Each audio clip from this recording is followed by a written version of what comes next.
अंतर्राष्ट्रीय योग दिवस पर पूरा उत्तर प्रदेश योग में नजर आया।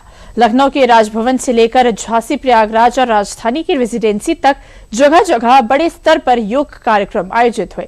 राज्यपाल आनंदीबेन पटेल, मुख्यमंत्री योगी आदित्यनाथ और दोनों मुख्यमंत्रियों ने लोगों के साथ योग अभ्यास कर स्वस्थ जीवन का संदेश दिया। देखिए रिपोर्ट। सुबह की पहली किरण के साथ आज उत्तर प्रदेश में योग का उत्साह भी चरम पर दिखाई दिया। मौका था 12वें अंतर्राष्ट्रीय दिवस का, जब पूरे प्रदेश ने एक साथ योग कर स्वस्थ जीवन और संतुलित दिनचर्या का संदेश दिया। राजधानी लखनऊ स्थित राजभवन में महिलाओं के लिए आयोजित विशेष योग कार्यक्रम में राज्यपाल आनंदीबेन पटेल ने हिस्सा लिया। सुबह 6 बजे राजभवन लॉन में आयोजित कार्यक्रम में उन्होंने योग के विभिन्न आसनों का अभ्यास किया। इस दौरान उन्होंने कहा कि नियमित योग स्वस्थ, सक्रिय और तनाव मुक्त जीवन का आधार है। जीवन में आलस्य, लापरवाही और प्रमाद हमें पीछे की ओर धकेलते हैं, जबकि योग अनुशासन, सजगता और आत्मबोध का मार्ग दिखाकर हमें प्रमाद से प्रसाद की अवस्था तक पहुंचाता है। यहाँ जीवन में संतोष, शांति और आनंद का अनुभव होता है। योग को केवल एक दिवस के आयोजन तक सीमित नहीं रखना चाहिए। यदि योग को हम अपने दैनिक जीवन का हिस्सा बना लें तो इसका लाभ केवल व्यक्तिगत स्तर पर ही नहीं, बल्कि परिवार, समाज और राष्ट्र तक पहुंचता है। भारत की सनातन ज्ञान परंपरा ने मानव जीवन को केवल जीने की कला नहीं, बल्कि श्रेष्ठता के साथ जीने का मार्ग प्रदान किया।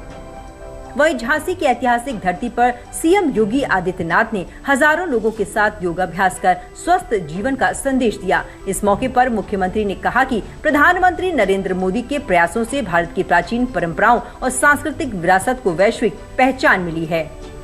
हम सब आभारी हैं देश के यशस्वी प्रधानमंत्री श्री नरेंद्र मोदी जी का,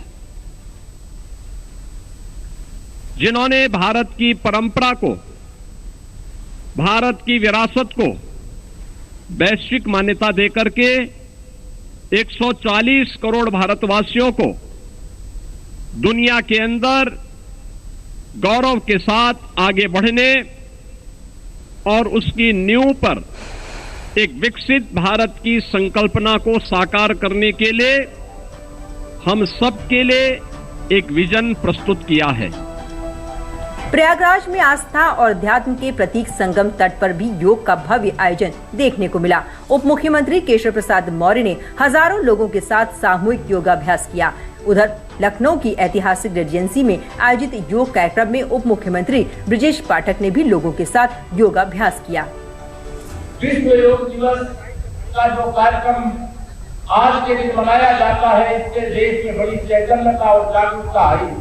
अंतर्राष्ट्रीय योग दिवस के अवसर पर प्रदेशवासियों को बधाइयां देता हूं, माननीय मोदी जी का अभिनंदन करता हूं और प्रदेशवासियों से अपील करता हूं कि सभी लोग योग अपना करके अपने तन मन को स्वस्थ बनाएं। प्रदेश भर में योग दिवस के आयोजनों में जन भागीदारी का उत्साह साफ दिखाई दिया। मंडल, जिला, ब्लॉक और पंचायत स्तर पर आयोजित कार्यक्रमों में लाखों लोगों ने योग कर स्वस्थ जीवन का संकल्प लिया।